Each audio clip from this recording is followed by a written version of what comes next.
Hello, welcome to Small Biz Catalyst. My name is Ayisat Abilogun. I am a certified entrepreneurship development professional and the executive director of Texas Entrepreneur Ecosystem. I've helped over 20,000 individuals through financial leadership courses, training, seminars, conferences. And now I work with cities to accelerate or jumpstart their entrepreneurship programs. This show is for struggling small business owners who want to be able to earn a 6 to 7 figure salary from their businesses, and the economic development professionals who support them. Every week, we delve into innovative strategies, success stories, and actionable insights to empower small businesses as catalysts for economic resilience. Let's jump in.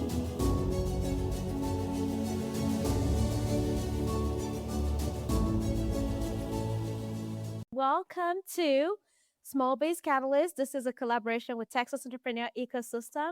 And today we are actually presenting She Inspires Symposium. And you're going to hear a lot of wisdom from a woman who's walking the walk, changing communities, and so much more relevant because you are listening to this event via a podcast, and she is changing the world of podcasting.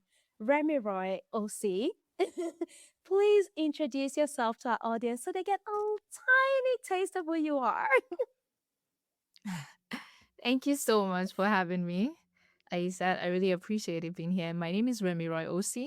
I am the host of the Driven Introvert podcast and also the founder of Podground.io. It is a platform for independent podcasters to get training and community and accountability to keep them creating. That's why we exist. So I'm happy to be here. Remy, you've built Podground.io, which is a platform that, to my knowledge, has never existed before. And what I mean is, this is a platform for new podcasters, 0 to 3 years old, to really thrive and grow in the art of podcasting so that they're not doing it alone. So you've built Podground to support independent podcasters beyond the launch phase. What gap did you notice in the creator economy that inspired you to create this platform? I think that gap was just born from my own experience. And I think that's a common thread that a lot of people who build something experience. There's something you experience personally or professionally as, and you think to yourself, this should be different. There should be something that exists, that help people with what I'm going through right now. And that's essentially what it was for me. And because I'm a creative person, I started my podcast, and I remember being so excited about being able to do something like this, like put my voice out into the world and have people listen to me and be inspired, and also me being inspired by the process of creating. But I quickly found that it was hard and I didn't know what I was doing, right? And just like business, right? We have so many different communities helping people figure out how to start a business, how to grow a business, how to think about your finances or health. There are different spaces where accountability and support, and momentum is almost a service, right? And that's what people need. And that's the idea that came to me. But it didn't come to me at that time. It took me giving up on podcasting because I'm like, I don't know how to do this. I don't know how to make sense of this. And I don't know anyone out there who can help me. So I'm just going to stop for now and see if I can figure it out. And years later, I came back to podcasting, and I came back with a different mentality. I'm like, I want to stick with this. I know I love it. I want to do it for real. So what do I need? How can I succeed? And I thought to myself, I need someone.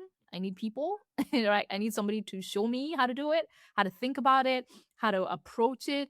And that's what I decided to do. So I found a community that helped me, and I was able to get back on track. And I thought a lot of people will find themselves in the place that I found myself years ago, and they will give up for good because they're like, maybe it's not for me. Maybe I just can't figure it out. So I'm like, there should be something, that helps people figure it out from the get go. So you don't have to do a lot of the rigmarole that I had to do. And that's essentially when the idea for Podground was born. So the challenge was to figure out, how do I position this? How do I make sense of what I'm trying to build and be able to explain it to someone else and have it resonate with the people who need it so that they can get on board? And that's what the journey has been, essentially. I can relate to what you just shared because Small Biz Catalyst is only, well, will be 2 years old this summer. And I have to Awesome. confess, thank you. I have to confess that there was actually a point that I did a partial give up, a Mm-hmm. partial unplanned hiatus from podcasting. And to your point, having a community, having support was one of the things that helped me. If it was anything else, I'd have walked away, honestly. Mm-hmm. But because I had support and I had help, I was able to, hang in there and come back and then, reshape, repurpose, revision. Not a Mm. dynamic, 180 turnaround, but Yeah. just maybe 50%, 50-degree turnaround. Sure. Sure. Just kind of revise what we were doing. And so I appreciate your platform so much because I know that, for most of us, especially entrepreneurs, we're doing so much. And, it's one more addition, and you're like, how do I manage this? But you Yeah. were actually very instrumental to Small Biz Catalyst ever coming alive. I remember having a conversation with you, and I thought I couldn't do it. And I thought, if I do this, I have to do it within the next 3 months. And you said, you can do this. And you gave me a blueprint and templates and things to do and watch out for and tools and resources. Like Riverside was one of your recommendation. And now we're on Riverside, Buzzsprout. And you you showed me the path when I didn't know what I was doing. And so thank you for Mm. what you do. Um, Of course. and you are impacting so many creators, and not just creators, but also small business owners. That we are a small business, and I love the fact that we have this as a tool to, as an additional tool to amplify our voice of what we do. Mm-hmm. So Mm-hmm. men and women have brilliant ideas, but they struggle with visibility or confidence. As someone who's passionate about helping introverts find their voice, what mindset shifts have helped you step into leadership and public influence? I did mention that I'm the host of the Driven Introvert podcast, and that's because I am an introvert. And I have walked a long road in really figuring out what that means for me, what it allows me to do, and how it allows me to do things. Because for so long, I thought that being an introvert, being somebody who prefers to be in the background, being somebody who prefers to work by herself. Like I am that person. Like I would love to just be, if I'm in a team, um, I would love to just be the person who does a thing without having to do too much communication with other people. That's my natural state, right? So I took that to mean I must not be great at leadership or anything that requires me to have to interface with other people. But that's not true. I realized that that was a limitation I had put on myself because of my natural tendencies, but it doesn't have to define how I show up. So um there's so many mindset shifts, to be honest with you. One of it was deciding that I really wanted to do something with my life. Right? I didn't want to be a wallflower forever. I didn't want to be just somebody who thought about ideas but never could pursue them. Somebody who was great at stuff, but nobody ever felt the impact of my creativity, my work, what was possible. That was the first decision I made. Like, if my life kept going in this direction, what would it be? What would people say about me after I'm gone? And I realized, oh, she was just someone, is probably that would say, oh, she was just there. I don't want to be just there. I want to do things that make a difference in the world. So that's the first decision I had to make. But that decision didn't mean that every other thing came easy. It took a lot. It took realizing that I have to get out of my comfort zone. It took realizing that I will be uncomfortable. I will have to face things that are difficult. I would have to face situations where I feel like I'm overwhelmed. I don't think I can deal with this. And with that has come just the ability for my capacity to expand. Because the things that I used to think I couldn't do, the things that I used to think, oh, it's so difficult, I don't want to deal with that, it's too complex. I don't know if there are people out there who feel like, I just like things to be simple. I just want to know what I'm doing and do it and move Yeah. on.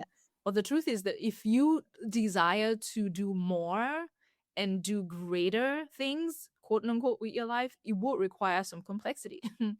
And you have to learn how to deal with that. So it's been so many mindset shifts, to be honest. Getting out of my comfort zone, believing that things are possible even when at first glance they look difficult, they look complex, they look like I've never done it before. That's another thing, being open to doing things that I've never done before and being willing to fail, being willing to fall flat on my face. And that was a huge mindset shift for me because I am a bit of a perfectionist. I like things to be done in a certain way. And I don't like to do things that I am not 100% sure that I can actually succeed at. So if I'm going to do things, I want to be sure that, okay, I know everything about it 100%, I can make it work. Because on my end, I believe the discipline that I need, I can muster all the discipline I need, Yeah. right? I can be disciplined to do it. But I want to be sure that I can actually do it and succeed. Yes. But one thing I realized is that if I kept that mindset of I want to know that I can do it before I do it, then I will only do the things that I can do. I would never stretch myself. I would never do Wow. more. I would never reach out for bigger things. And that's the definition of a mediocre life. That's the very definition of mediocre. If you only do things you feel like you can do and that's it. So that was another big mindset shift that, okay, if I don't want to live a mediocre life, and I'm not trying to say that, oh, everybody has to gone for whatever. It just depends on what your goals and your dreams are. And I knew what mine were and I wanted to pursue them. So I had to believe that I could do it. Another mindset shift is knowing that it's the discipline part of things, knowing that there will be seasons of my life where the things that I've chosen to do will demand a lot from me, Yeah. and it will demand a lot of hours. It will demand a lot of time and energy and focus. And some things have to fall by the wayside. I tell people these days I'm very, very intentional about how I spend my time, Yes. right? I don't do certain things because I want to be able to do certain things, right? I don't watch the biggest thing that when I tell people like, oh really? I don't watch TV shows like series because in the past when I've watched them, they consume my mind. I don't know, Yeah. maybe this happens to other people. You're thinking about it, you're thinking about the plot, what's gonna happen next. And I realize all that mental energy, it's energy and mental focus that I could put into something else. Yes. So cutting that away from my life actually helps me out, right? More than it. I'm not. I don't have FOMO about that. So there's so many different little, Things. mindset shifts that I knew I needed to adopt to be able to live the kind of life that I wanted to. I don't know if that. I hope that No, I answers love it. the I question. But love how you say your natural tendencies don't have to decide how you show up. mm, But I think the key, a few mindset shifts that I picked up from you, get out of your comfort zone, believe it's possible, even if it's complex at first glance. And that statement reminded me of a common, it's very common. Whether you believe or you do not believe, you're right. So if you believe you yeah. can't do it, you can't. If you believe Mm-hmm. you can do it, you can. And I know many of us listening and had situations where I'm like, oh my gosh, I don't think I could do this. But if I believe that I can do it, I just take the next step without even knowing how it will Mm-hmm. happen. And it Yeah. happens. And honestly, this podcast is a result of that. Um, earlier in the year when we started to plan She Inspires Symposium, which will be our second one, I honestly was very unsure. I didn't know how to go, but I was like, you know what? We got to do it. We'll do it. And we had to move it. And that was honestly very painful for me. And after moving it 3 weeks ago, things happened. Sponsorship didn't fall through, and we had to pivot. And I was so close to canceling, but a part of me just kept saying, this can happen. And I didn't know how. And I woke up I think 2 days later and like, make it a podcast and then broadcast it live. Mm-hmm. And I thought, Mm-hmm. wow, that's amazing. And now instead of all of us, like 40 or 60 or 80 of us cramming into a room, this is now available to men and women in so many countries, in over 200 cities, in 25 countries. And so that limited vision of, what I thought could be became something completely different. That's Mm-hmm. super beneficial. Now I get to even speak to you one on one, because if it was a live I event, I would know. not be talking to you. I would really be working on Yeah. logistics, Mm-hmm. making sure everything is running and being in the background. And so this is a lot of fun, and just that mindset of it needs to happen. Mm-hmm. Your voice, and as well as the voices of all the other panelists, are so critical and important in how you shape our communities. And I don't know, I don't feel like I could take all the credit, but I just know that I give the credit to God, for the inspiration, and also for the Mm-hmm. opportunity. Like, this had been in existence, and we get to have She Inspires on podcast, and it's recorded for Mm-hmm. everyone, which the live event would not have been. So it's such a great pivot, and it's just part of that mindset. When you feel like it's gonna happen, it will. You just have to figure out a Yeah, way. it may not look like you. Yeah, it may not look like you expected, which is part of just being flexible with Yes. life, because we can never know sometimes the curveballs that life will throw at us. Yes. It's just for us to be flexible enough to go with the And flow. just be A hundred willing, percent. to do what Mm-hmm. it takes. And Yeah. so let's coming back to podcasting. And podcasting has become a powerful tool for storytelling and community building. In what ways do you think women creators are reshaping conversations and influencing culture through digital platforms today? Oh wow. I mean, I love the emphasis on storytelling, because Yeah. sometimes I look online, the things that the content that we consume, and to be honest with you, a lot of it sometimes is like, but there's a lot of it that is so powerful. Because when we're think about before the internet, before we had digital platforms, we were in our silos. We were fine, to be honest with you. It's pros and cons, right? It's pros Yes. and cons. There were pros to the pre-internet age, and but when you think about it, we're in our little silos.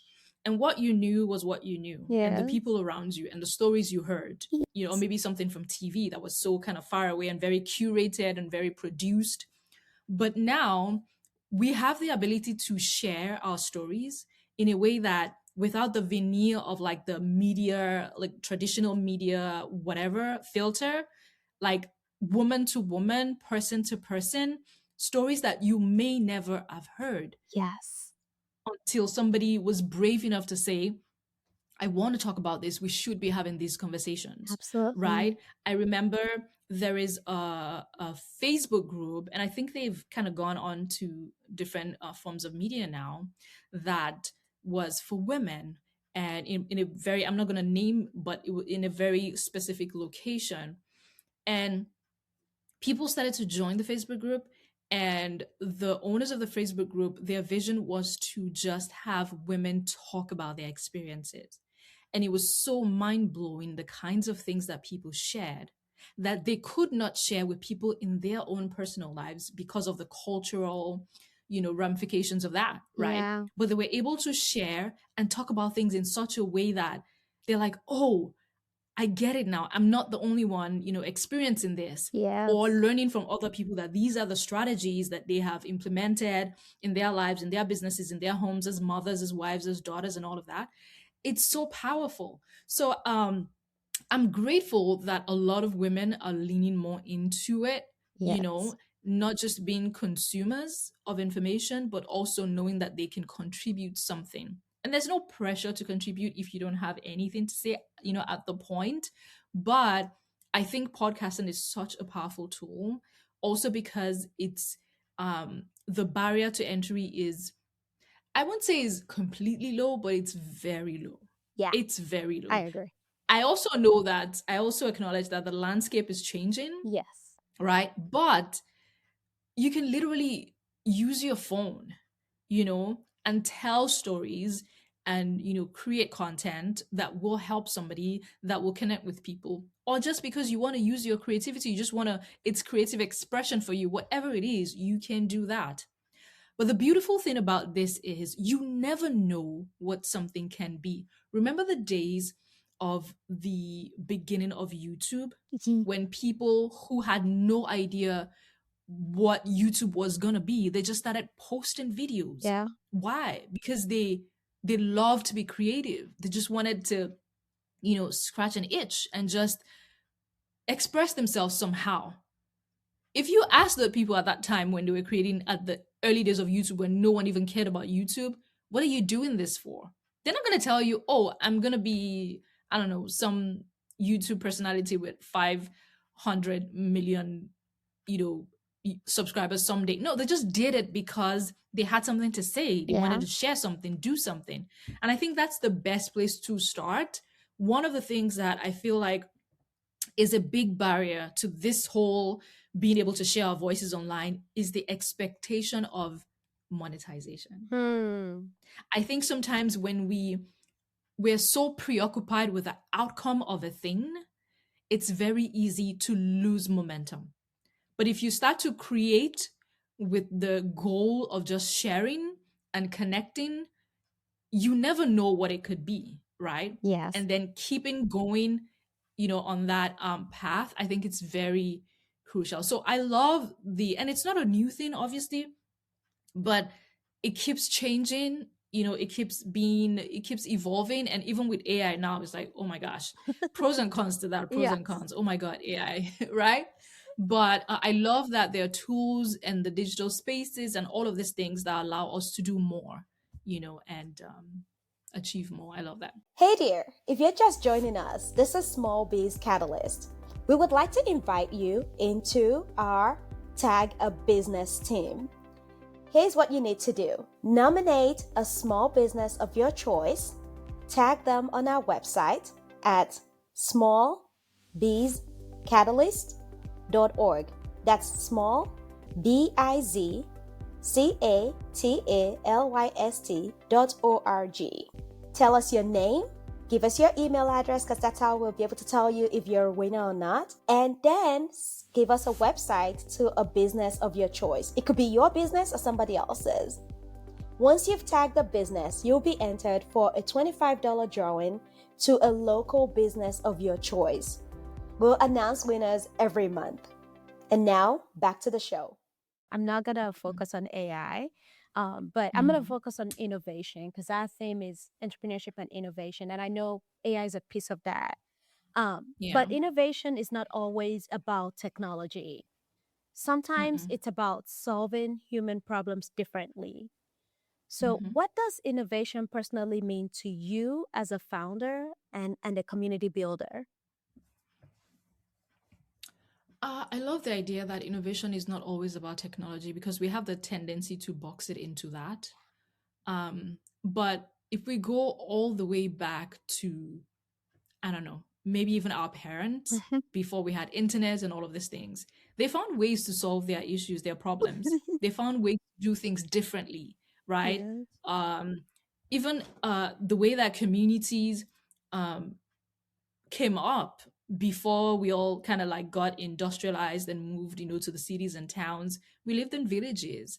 Innovation was knowing that you cannot raise your child alone, and it was helpful to bring all the kids together and play and do something and let somebody watch over them while the other women went to the farm or went to the market or something. It's like, we have a problem, how do we solve it? And it's those creative ideas. Yeah. That's what, to me, that's what innovation is. What is a different way of attacking an issue so that we get a solution and everybody wins, Yeah. right? So we have technology these days that makes it all the more far reaching. Yes. But yeah, innovation is a lot more than that. So I really do believe that in terms of women, community building, because I feel like it's such a crucial part. And it's so funny these days. I don't know if people are paying attention to this, but community is becoming a very crucial part of business. Like, and in the most simple ways that I can explain it is almost every brand you see out there is wanting to have a community attached to their Oh, product. yeah. Either they're having like some groups, maybe I was gonna say Facebook groups, but those are like a different thing. But like groups, and community spaces, whatever it is, right? Finding ways to bring their, which is why people are on social media, brands are on social media, and Yeah. they're putting out content and engaging, and all of that. It's because community is so crucial to the way we live and thrive and do business. It's not separate from it. So I think when it comes to innovation, even in community spaces, it's helpful to continue to think about, yes, we have technology. How can we use it and other ways, whatever, right? To make community a more integral part of how we live life. We're Yeah. not meant to do things by ourselves, which is why we have which is why we have She Inspires, right? It's why we have um spaces with our business accelerators and all of that, because we Yeah. know that when you stand alone, you don't go very far. It's true. So when I think about technology and bringing it into community building, it's so funny. The other day, I saw a website. I don't even know where I saw the link, but I clicked on it. It's called Greet Her. I think greet the word and then Yeah. Her. And I clicked on it, and I thought to myself, what a great idea. Now this business is what the founder does is, you know how when you travel to new places, Yes. right, that you've never been before, there's a bit of nervousness because Yes. I don't know anyone in the city. How do Absolutely. I find someone to take me around? How do I find a tour guide? What she does is connect women to women tour guides in every city. Oh, So you wow. can go there and sign up as a tour guide because you know your community, you know your Absolutely. city. Yes. And then someone who is looking to come to, I don't know, France, in the little town where you live, right, can sign up and say, I need a woman tour guide to take me around Marseille, France, or whatever, right? And then she sees you one day and you connect That is and so you take her cool. around and show her the city. It's such a human way to look at something that is so normal, like travel, right? Yes. You have to get an Uber, you have to do this, get a hotel. But now there's someone who can guide you through that process. That's innovation, right? Absolutely. Yes, the technology enables it, but she started from thinking, what do women need? They need to feel safe, Yes. right? In a new space, and not that there aren't crazy women out there, but mostly, for the most part, for the most part. And of course, they're going to do their background checks and all of that to make sure that, people are, sane and safe. But this is such a great way to think about community building and Absolutely. then adding the technology piece to it to make it better. I Oh think my it's amazing. gosh. That is so neat. I'm going to check that out the next time I'm Yeah, planning a it's so trip beautiful. because, you I know, know. I like the tourism stuff, but a lot of times I don't even want to do the tourist stuff. I want to do the local stuff. Yeah, So that would be I so perfect know. for someone like me. And I know a Yeah. lot of people who fit into that category. Mm-hmm. Yeah. So you worked with creators and entrepreneurs. What common fears or barriers do women face when trying to launch something meaningful, and how can communities better support them? The biggest fear that I had was I've never done this before and I don't know what I'm doing. That's the biggest fear I had. So I'm like, okay, I know I have all these knowledge gaps. I've never built technology before. I don't even know how it works, you know? I don't know how do you build something. What is software development? Who's a software developer? How do I find them? What do I tell them when I find them that, okay, I want to do this thing? How do we work together? Like, I had no idea. And I think for me, that was the biggest thing. Now, I realized that I have this problem. I need to solve it. So I need to look for somebody, something, Yeah. a platform, an organization, whatever it is that can help me fill that knowledge gap. Yeah. Right.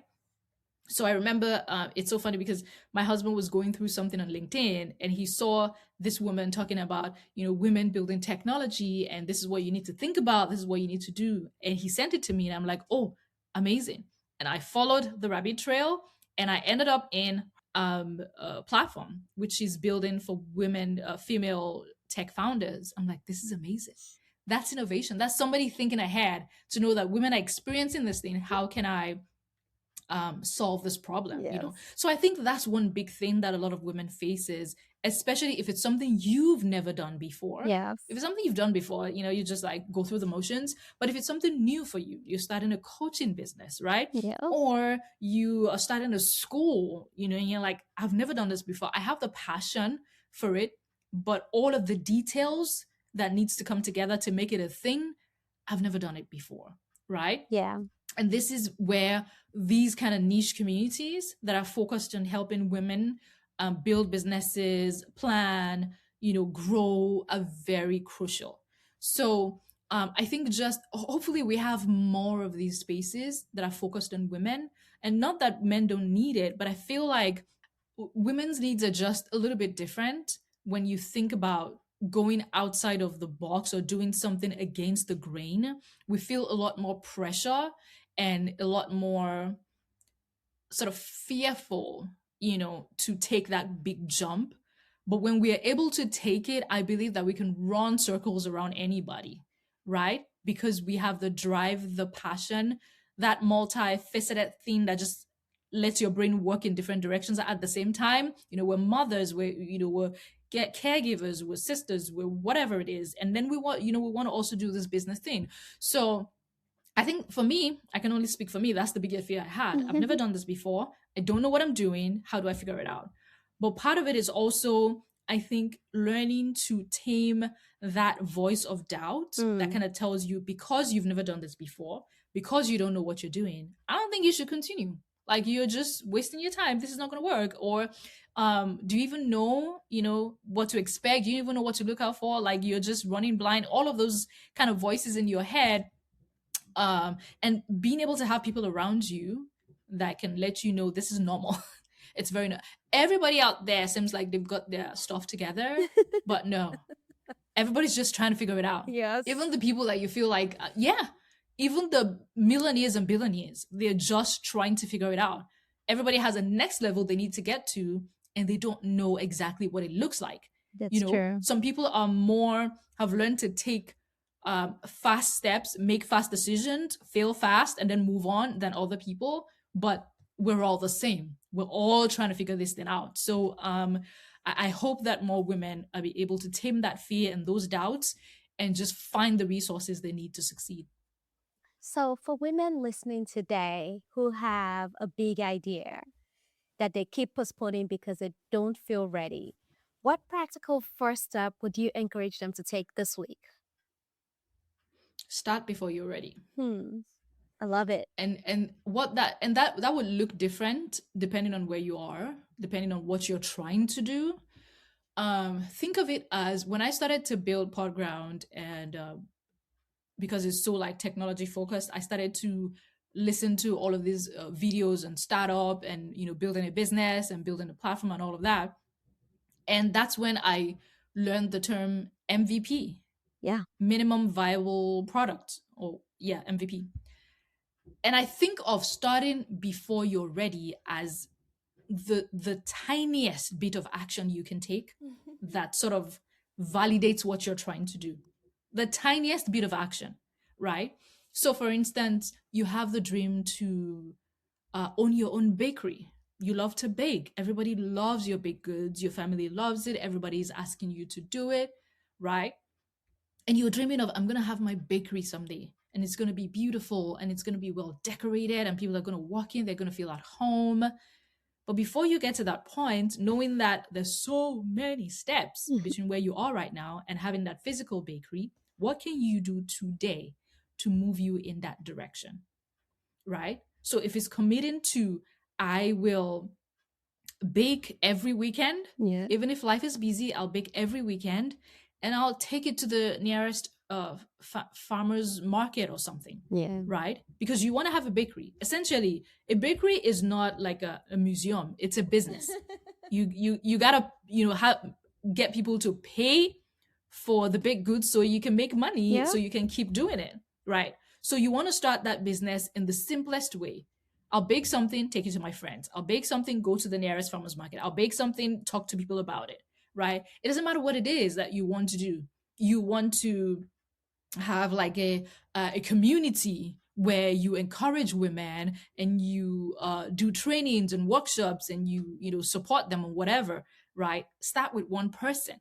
Look around you. Who is somebody you feel like, oh, will need whatever skills that you have, and offer to do something for them. Hey, I see that you're trying to do this. I can spare my time and just talk you through some of these things, maybe an hour. Are you interested in that? What is the tiniest bit of step you can take to move you in that direction? A lot of times we want to grow in leaps and bounds, but baby steps first.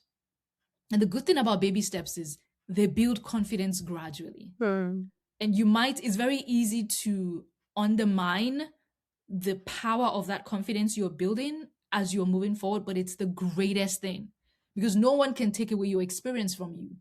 When you get to the point where you are now taking leaps and bounds, nobody can tell you, what are you doing? I know what I'm doing. I've been doing this for a long time. Yeah. I took my time, I learned, I paid my dues, and I'm here and I deserve to be here. Yeah. Right?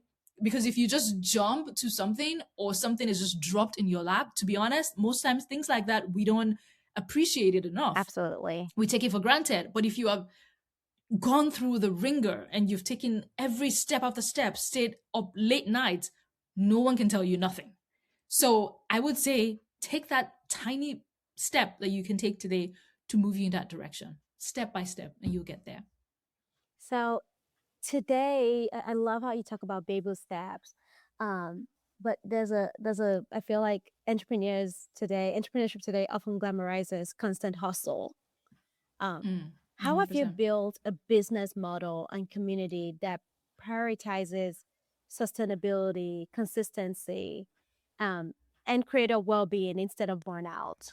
Oh, this is a big one. This is a very big one. And I'm still on the journey. And I'm not going to sit here and say, oh, I have this, what do we call it, work-life balance. To be honest with you, I don't. But I think the way that I've come to think about it is life is in seasons. Yeah. Sometimes balance is hard to achieve, but like I learned from someone, the word she prefers to use is harmony. And I think I want to adopt that. I think I've adopted that. Sometimes it's not about balance, like everything in perfect equilibrium. It's hard to achieve that. But harmony, so that things are aligned, even though it feels difficult. There are seasons where you will have to work late. Yes. There are seasons where you will have to do a lot more. It's just the way life is. Yeah. Right? There's just seasons you have to do that. But you cannot be in constant go, go, go mode. Yeah. So intentionally building in rest, stepping back, taking a break, and all of that is very crucial, which is why I love in podcasting, there's this cadence of doing your show in seasons. I think it's just reminiscent of life, right? Do a season, take a break, and then come back to it. You're refreshed, you gain perspective, you're rested. And that doesn't mean like you're not doing, doesn't mean like your show is off. You could still have little things. I remember you took a season where you had little things that were still posting. So don't shut down and go away and come back. It's not a sabbatical. Yeah. But you can set yourself up for that, where you have the big season and you have maybe 100% little shows in between, and then you come back, or however you want to do it. But however works for you. But being able to intentionally build in that, times of rest. And it's going to be difficult. It's like a fight. You have to take it. You have to figure it out. You have to work, to really figure out, okay, how can I, even if you have to do things way ahead of time, front load the work so you have some time to rest Yeah. and build that into it. And I think it doesn't matter what space you're in, what you're doing, what kind of creator you are or a business person you are. This is the best way to not burn out, right? You still want to be impactful. You still want to succeed. You still want to make the numbers, whatever it is that you're chasing, you still want to do that, but doing it in a way that is sustainable. Yeah. Because what we don't want to do is crash and burn, like go hard and then crash and burn. And then you never want to even do anything again. That's not, a healthy way to do it. So that's what I would say. Just thinking of life and work and creativity and everything you're doing business in terms of seasons. And you might say, well, I don't have the luxury of doing things in seasons. Well, when you burn out and you cannot do it anymore, you can have all the luxury you need, right? I don't want to be sarcastic, but please build it into it. Your business will survive if you find ways around it. It will take thinking about it. And if you need to talk to somebody to help you think about it, how best can I set myself up so that I'm not only succeeding in business, but I'm also healthy, in my whole being. I love the word. I think that's crucial. I love the word you used, Harmony, and I didn't think of it that way. Dan Mattel is a hero of mine and someone I listen to, and he talks about, integrating, your work into your life, especially, if you love it. And I remember someone asking me once, and I don't do this all the time. She's like, do you sleep? Because you're up all day, all night. And I had to, take a step back and go, I do. So there are days, and it's not every day. There are days and seasons where I sleep 6 hours a day, but it's in 2 hours increments. So I'll do a 2-hour night, a 2-hour morning. Yeah, I would sleep maybe 2 hours from 6 to 8 in the morning and get up and go. And I would sleep for maybe 2 to 4 in the afternoon. And then maybe 10 to 12 at night, I'm asleep. But I'm working, the whole way. And for those seasons, it's because I've got too many things that I'm juggling and my body needs the rest. So it'll rest.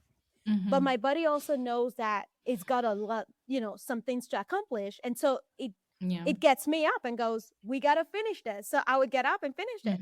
But I don't do that all year round. All the time, yeah. And those seasons, that wouldn't be healthy. And those times, I'm like, I still get my 6 hours a day, just not collectively.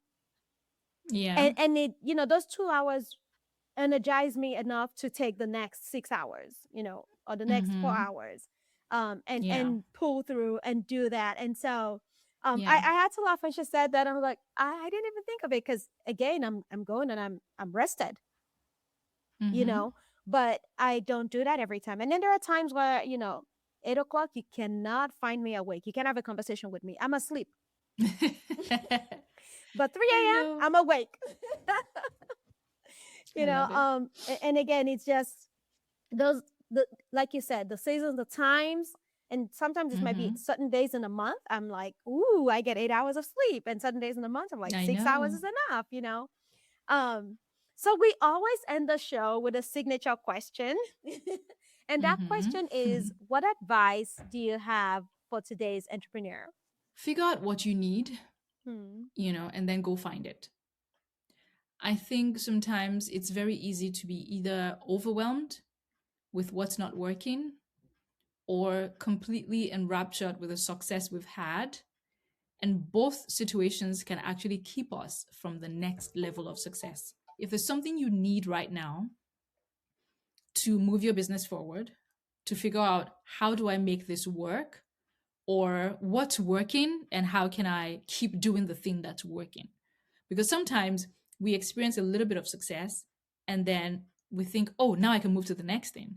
And then you get to the next thing and it doesn't work because you haven't taken enough time to sit in that thing that has worked to figure out why it worked in the first place so you can keep doing it. So I'll say figure out what you need, which is constantly evaluating your business. I just had a call with my business mentor today and I had a question about my pipeline. And I said, this has worked. I want to keep doing this, but I want to automate this process so I don't have to be in it as much. I don't want to be a bottleneck. You know what she told me? Don't automate this process yet. It hasn't worked for long enough that you have a lot of data. Stick with it.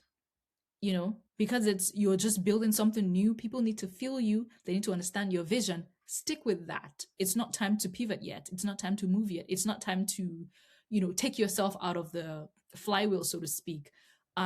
So figure out what you need. And usually it requires talking to somebody. Yeah. It requires talking to a business mentor, a coach, somebody that can be objective in ways that you cannot, because it's your baby and you want to protect it, but you may not be seeing the potholes and the things that might get in the way of success. So that's what I would say. Figure out what you need, and then go do it. Go do it. Talk to somebody. Be objective about the process so that you can move forward with success. Remi, thank you so much for being on She Inspire Oh, thank you for Symposium having podcast, a me. collaboration, Small Biz Catalyst with Tech Entrepreneur Ecosystem. I really appreciate the wisdom that you've shared, and I Thank was you. taking notes all through. How can people connect with you? How would you want them to connect with you? Sure. I'm mostly on, when I am on Instagram at Remi Roy. You can check me out on Remi Roy. I have a little bit of a website that I've put together just to put a lot of my different aspects of my life and work. And you can find that at remiroy.card.co, and you can put the link, make the link available if possible. But if you're a podcaster or you're thinking about it, you should get into the Podground community. And yeah, I hope to see you there. Well, thanks for being a woman who is shaping our communities and influencing others and supporting other entrepreneurs and podcasters. Thanks for the work you do, and I appreciate you. Thank you so much for having me. I appreciate you too.